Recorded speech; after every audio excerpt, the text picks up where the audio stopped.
दोस्तों, अपने बड़े आकार के कारण व्हेल सबसे आकर्षक जीव है, जिस वजह से जब कभी यह समुद्र के किनारों के आसपास तैर रही होती है तो इसे देखने के लिए बहुत बड़ी संख्या में लोग इसकी ओर खींचे चले जाते हैं। गहरे समुद्र में भी बहुत से सेनानी व्हेल्स को देखने के लिए बोट वगैरह से जाते हैं। अक्सर जब कोई व्हेल मर जाती है तो समुद्र की जोरदार लहरों के कारण वो व्हेल बहती हुई किनारों तक आ जाती है।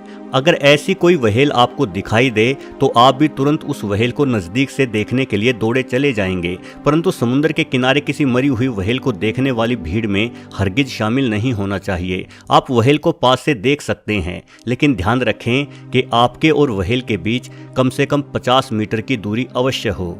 कभी भी व्हेल को छूने की या उसके बेहद पास जाने की कोशिश ना करें, क्योंकि मरी हुई व्हेल के शरीर में हुआ विस्फोट आपके लिए बेहद घातक हो सकता है। दोस्तों, जब कोई व्हेल मरती है तो जाहिर है उसके शरीर के अंदर नसों में बहने वाला खून रुक जाता है और सांस लेने की क्रिया बंद हो जाती है। सांस लेने की प्रक्रिया रुक जाने के कारण व्हेल के शरीर के अंदर भारी मात्रा में मौजूद कार्बन डाइऑक्साइड गैस बाहर नहीं निकल पाती। ये कार्बन डाइऑक्साइड व्हेल के शरीर के अन्य रसायनों के साथ मिलकर इसकी कोशिकाओं में एक तरह का तेजाब बनाने का कार्य शुरू कर देती है।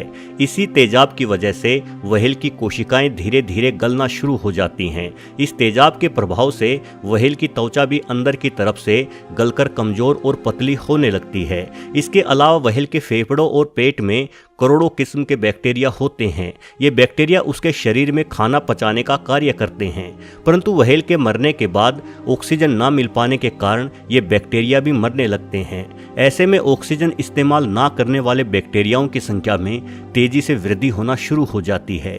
ये बैक्टीरिया व्हेल के शरीर के अंदर मौजूद चर्बी, कार्बोहाइड्रेट और प्रोटीन को खाना शुरू कर देते हैं, जिस वजह से व्हेल के शरीर के सारे अंग नष्ट होना शुरू हो जाते हैं। यह वही प्रक्रिया होती है जिसमें अपशिष्ट पदार्थ के सड़ने से बायोगैस का निर्माण होता है। मरने के बाद शरीर के अंगों के गलने और गैस बनने की यह प्रक्रिया सिर्फ व्हेल्स में ही नहीं बल्कि इंसानों सहित सभी जीवों में होती है, लेकिन बाकी जीव व्हेल के मुकाबले में छोटे हैं, इसलिए उनमें ऐसी गैसों का निर्माण भी काफी कम मात्रा में होता है और कम मात्रा में बनी ये गैस आसानी से मुंह या नाक जैसे अंगों से बाहर निकलती रहती है।